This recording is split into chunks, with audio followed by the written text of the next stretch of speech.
Here's the reading of pages 439 to 443. So we're in part 4, introduction. Take a look at some of the pictures here. We've got some nice pictures there to take a look at. And we are in the medieval world.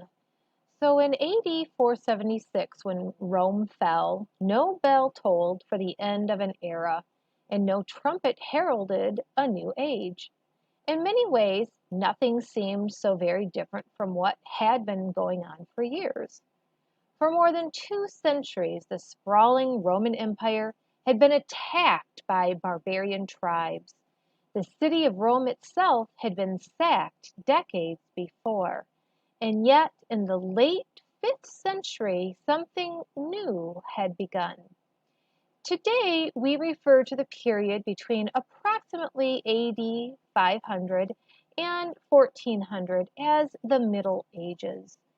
No one at the time called it that. After all, people in those days did not think of themselves as being in the middle of different eras. But later thinkers coined the term Middle Ages as a way of describing what they saw as nearly a 1,000-year bridge between the great classical civilizations of Greece and Rome and a new modern era. Sometimes we refer to this period from the late 5th century to the late 14th century as medieval times. The term medieval comes from the Latin words medius, middle, and aevium, age. So medieval is simply an adjective that means relating to the Middle Ages. The medieval world was much more than a bridge between two periods. This age began in almost all parts of the world as a time of uncertainty and danger. Nomadic tribes were on the move, hungry for land and power. As time went on, events took place that had lasting influences on history. Many roots of our modern world lie deep in medieval times. Even in the 21st century, we can see evidence of the Middle Ages around us. Let's take a look at a few examples. So, language, customs, and institutions from the Middle Ages. A proud homeowner might call himself the king of his castle. If on a cold and rainy night someone stops on the highway to help you fix a flat tire, you might call him a knight in shining armor. Newspapers might refer to a politician who struggles to reform the medical system as a real crusader. These expressions all hark back to medieval times when people built castles to protect themselves, when knights in shining armor really did patrol the land, and when knights and peasants marched together on crusades, wars over who would rule the Holy Land. Have you heard the expression from here to Timbuktu? The phrase means from here to a location as distant as you can imagine. It refers to a great West African city that thrived in the Middle Ages.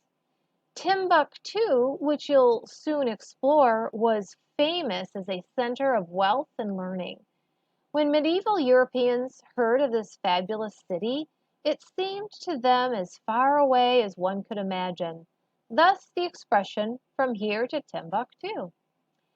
The medieval era has given us more than a handful of familiar expressions. Many of our present-day customs, including some of the holidays we celebrate, date back to the Middle Ages. In fact, the word holiday comes from medieval times, when work stopped for religious festivals on certain holy days. In the United States, many people celebrate Halloween on October 31st. Because the medieval Christian church chose November 1st as All Hallows Day, a day to remember all saints.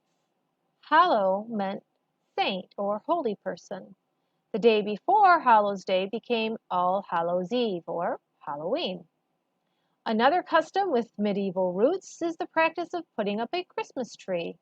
The tradition probably got its start in medieval Germany, where people decorated evergreen trees with apples at the end of December. The Middle Ages saw the beginnings of an institution that might have a great effect on your life in the near future. You'll likely go to a college or a university someday. Universities appeared during medieval times in Europe and the Middle East. The first universities trained people to be priests, scholars, lawyers, and doctors. As time went on, students began to study subjects such as writing, speaking, logic, mathematics, astronomy, and music. In their final exams, students took part in a public debate to demonstrate what they had learned. Today, many universities still follow that custom. Students who wish to earn higher degrees take oral exams or explain their studies to panels or professors.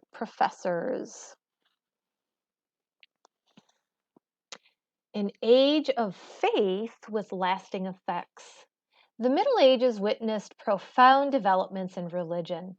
During this period, the Christian faith grew and became an organized church that reached out to most of Europe.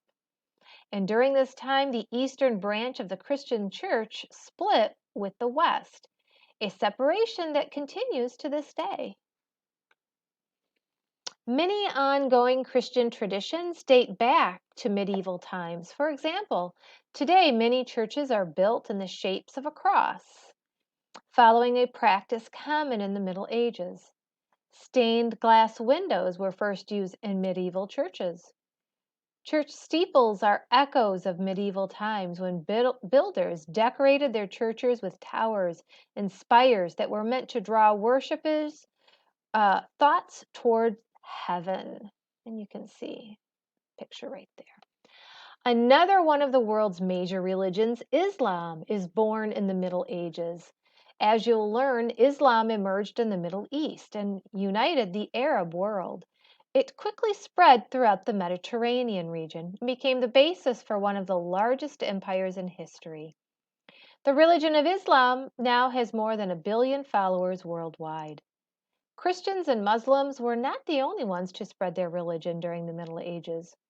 Buddhist missionaries trekked east, introducing their faith to people in Southeast Asia, China, and Japan.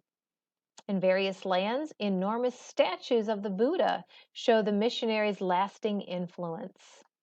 Today, Buddhism is the most widely practiced religion in many Asian countries. We'll begin our exploration of the Middle Ages in a rising empire called the Byzantine Empire. From there, we'll move on to the Arabian Peninsula and into Africa, then to Western Europe, and finally end up in the Far East. You'll learn about individuals, civilizations, and ideas that shape our world today.